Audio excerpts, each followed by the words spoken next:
Hey guys, this is Garrett McLaughlin. I'm here today with Nick, and what we want to talk about or look at is the shoulder. A lot of people come in from an ART standpoint with pain in the shoulder. A lot of people think that it's specifically the shoulder or glenohumeral joint itself, but don't realize there's so many different connections through the shoulder that usually pain through this area right here most likely is caused by some kind of issue elsewhere.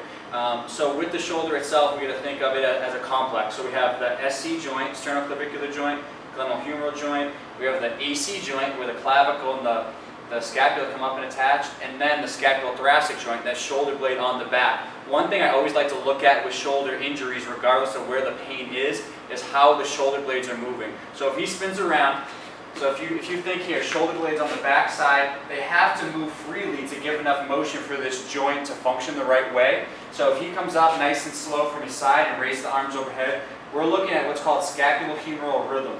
So we're kind of looking at those shoulder blades as they start to glide upward to make sure they're equal and at the right pace. And as he comes out nice and slow, we're going to see the same thing. See if there's any kind of skipping or anything through this range of motion. As he comes down, make sure they're gliding evenly and at the same time.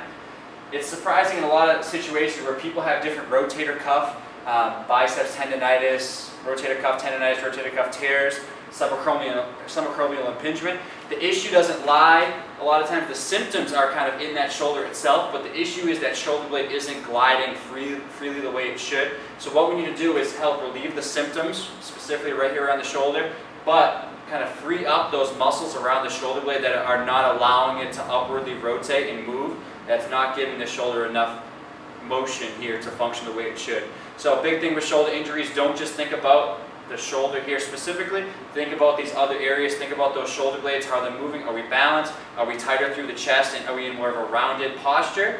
Or do we need to develop more strength through the back to keep ourselves in a good position to let that shoulder function the right way?